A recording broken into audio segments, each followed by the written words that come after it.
not his kingdom. During his encounter with the devil after he fasted 40 days and 40 nights, he was offered by the devil of all the kingdoms of heaven provided he will worship the devil. He refused. And during his trial, he was asked if he was a king. And he said, "My kingdom is not in this world." And finally, after his death, he went up to heaven to his kingdom. And there was a prophecy of his coming. Pero mo lagi na, ibase nato sa telecast sa television, nining pastor. Diba, nakita nato sa TV nga may proclaim siya as Son of Jesus. Atong 2,000 years ago, after the birth of Jesus, Jesus proclaimed himself as the Son of God. Wag na mahitabo nga si Jesus may proclaim. Galing aming kumpirmar niya he was the Son of God, maumang mismo yung God the Father. Pagbunyag niya dito sa Jordan, witness sa Holy Spirit o ni John the Baptist. Unya, ikumpirmar po ni Peter, pag-ingon niya, Jesus was the Messiah. Unya, pagkauman, gipanguta during his trial, gipanguta na siya, "Are you the Son of God?" Wa po siya mingon, ingon na yun siya, "Thou seest it." Gipamulong mo. Ang ako ino nabantayan, gigamit yun niya, dili Son of God, but the Son of Man. Paghatag o iyang Kang Mama Mary. kang Mama Mary nga anak siya, Mama Mary.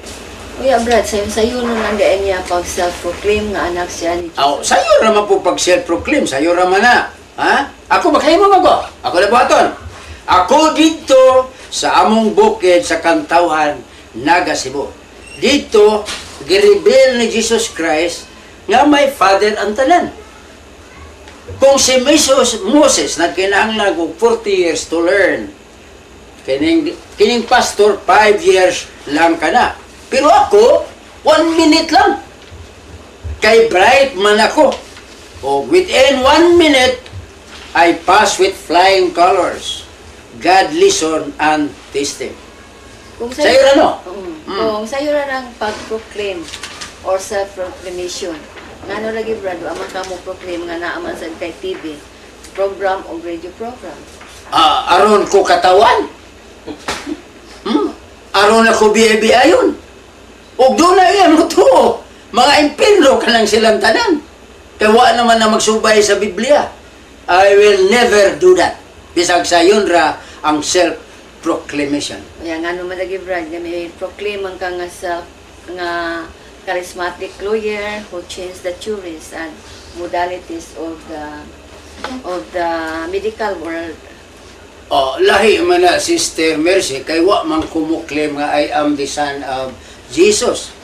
Akong iproklamar nila nga doon na gifted ko sa Holy Spirit sa gift of healing, wisdom of knowledge. So ako nang iproklamar aron may bawan sa tao nga doon na tayo gift aron mapahiling sila. Kay kung di ko magsaba, usa may kapuslanan sa akong gift kung walay magpahiling. Pero anak pa kung Jesus, di ko mo proklamar anak. Bisag sayo na isulti, bisag kamo. Sayo na kay isulti, pero mo lagi na. Mutuo ba ang tao? Tawa mas Biblia. Kanang balik-balikan nato Brad, kay ato naghisgot man tao dysmenorrhea, no? Kanang naaba kay na heal sa kanang mga dysmenorrhea. Daghang tang na heal og do na galing usaan nanganak. Muna nga ito ipakita ng footage dito sa Barangay Anhas sa Nabal, Biliran o kadto sang nahitabo dito sa Hinatilan, Cebu. Lalo man dahil Brad, ang kanang na ay dysmenorrhea dili mga anak. Uban mga anak, uban dili pod. Kamu nagmat. One dysmenorrhea. Terus, terjadi ke baga, sige ko na yung aray. Kaya yung aray. Ya, ito takuha kay model sa dysmenorrhea. Dili.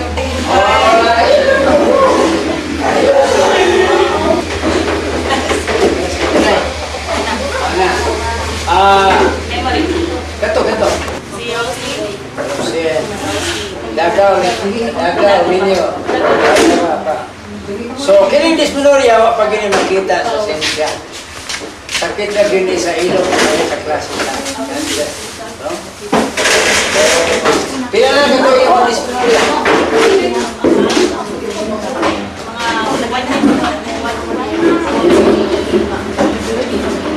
Kadagan mo pagka-dysmenorrhea? Huwag pa mga...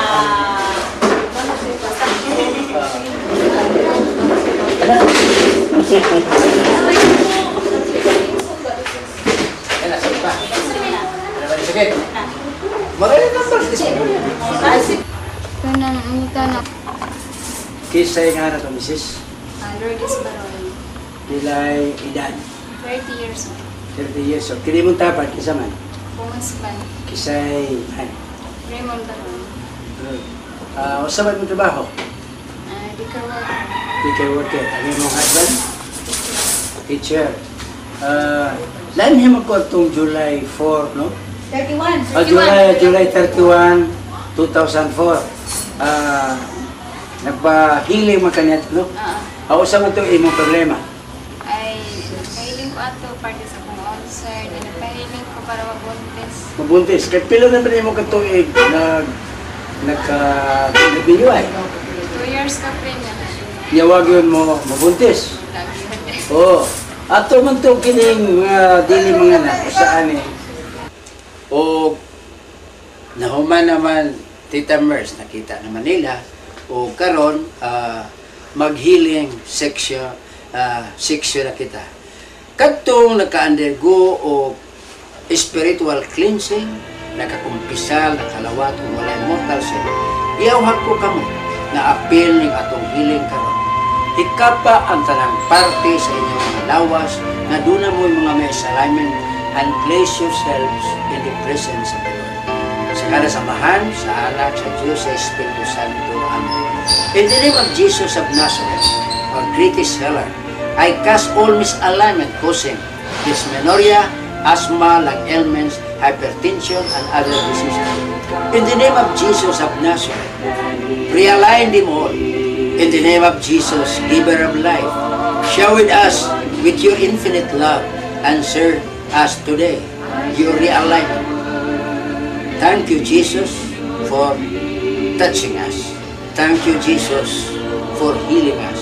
Thank you, Lord, for the intercessory action of Mama Mary, all the saints and angel and Michael, most especially Angel Raphael.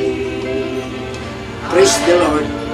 In the name of the Father, and the Son, and the Spirit. Amen. O katong nakadawat o blessing ikan sa Diyos, sulat ka mo kanamo. O di ba mo text ka mo kanamo? Kaya mo ka nang basaho. O karon Tita Sister Mercy, o sa may final message. To all our TV viewers, Merry Christmas and Happy New Year. Our sponsors, thank you very much. Thank you sa inyo, brother.